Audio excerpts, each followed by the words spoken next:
It was only a few months ago that Anita Baker's attorney insisted his client was unfairly accused of failing to pay a local painter over $15,000. Now, that same attorney says Anita owes him thousands and he's not the only one making claims. When I spoke to Anita, she was emotional and deeply grateful to the judge. She told me she had never experienced anything like this before and that she is fully prepared to defend herself now that she finally understands the lawsuit. But to understand the storm surrounding Anita Baker, you have to understand the life that shaped her. At 67, she should be basking in the warmth reserved for legends. Instead, her name drifts through cold whispers, accusations, lawsuits, and a music industry that seems eager to push her out of the light. People think they know her, the velvet voice, the romantic icon, the queen of quiet storm. But her real story was never glamorous. It is rooted in childhood wounds she never escaped, betrayals that nearly broke her, and legal battles she had to fight just to reclaim the music she created. Her tragedy didn't start in 2023, started long before the fame. The day the world first decided she was expendable, a childhood. The industry never wanted to talk about Anita Denise. Baker was born in Toledo, Ohio, on January 26, 1958. Before she could speak in full sentences, her mother, barely out of her teens, gave her away to relatives and never returned. Anita never knew her father, and she rarely heard from her biological mother again. That silence became her first scar. She was taken to Detroit and raised by her mother's cousin, Mary Lewis, and her husband. For the first time, Anita had stability and affection, but she also lived with an unspoken truth. The people raising her weren't her real parents, and the woman who gave birth to her didn't want her. Children don't need words to understand abandonment. Detroit was falling apart around her, factories closing, violence rising, riots burning through neighborhoods, but inside her home, there was love. Until their WASN, single quotes T. Mary died when Anita was 12. Walter died shortly after. 2 sudden losses, 2 more goodbyes. Anita was orphaned again. She moved in with her foster sister, Lois Land, but the emotional damage was done.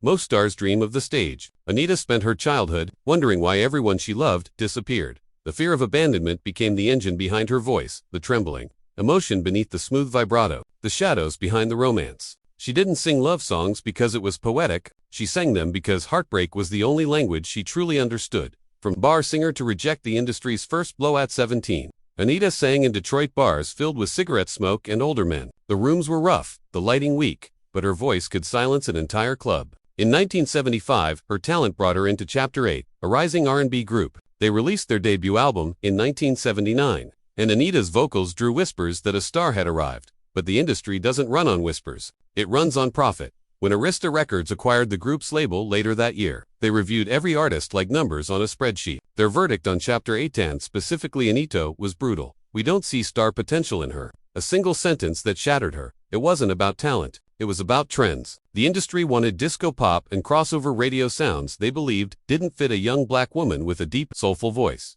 Humiliated, Anita quit music and worked as a receptionist. She filed papers during the day and buried her dreams at night. It seemed the world would never hear the voice Arista dismissed, but Anita Baker was not built to be disposable. The first trap, a contract designed to break her in 1982, a small label executive named Otis Smith from Beverly Glen Records approached Anita, praising her voice and promising creative freedom. Anita, hungry for support, trusted him. She signed the contract that would nearly destroy her. Her debut solo album, The Songstress 1983, became an R&B success, but Anita saw little to no money. Royalties didn't match sales. Numbers didn't add up. Promises faded, and when she confronted the label, she met silence and excuses. The family she was promised was another illusion.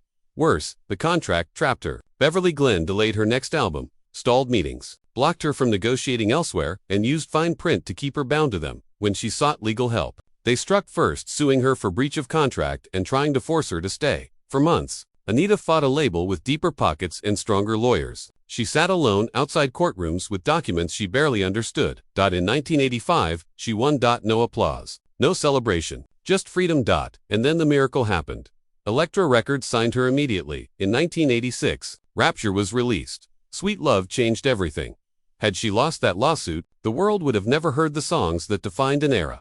Success, perfection, pressure, and isolation. Rapture made Anita a star. But success came with a price. Touring, press, and grueling recording schedules pushed her to exhaustion. In the studio, Anita became known for her perfectionism, redoing a single breath or vowel dozens of times. She wasn't chasing perfection. She was fighting every voice that ever told her she wasn't enough. Her style looked elegant, But behind the scenes, she battled migraines, insomnia, panic, and crushing loneliness. The world adored her music, but very few people truly saw her. By the mid-90s, conflict with Elektra escalated. Anita accused the label of prioritizing younger acts and failing to promote her work. In 1996, she sued them another war with another corporation, trying to control her. Her emotional scars from childhood surfaced again. The fear of being discarded.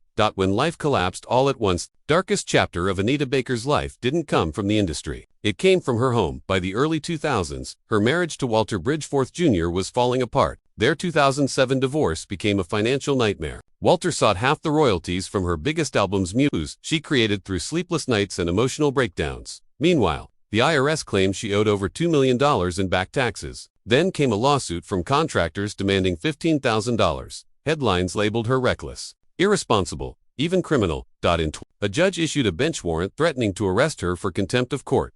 For Anita, it was humiliating, terrifying, and deeply personal. The woman who sang comfort into millions of hearts was drowning. She withdrew from the spotlight, stopped recording, stopped touring, stopped appearing in public. She didn't retire, she disappeared. The Quiet Return and a new Heartb 2010.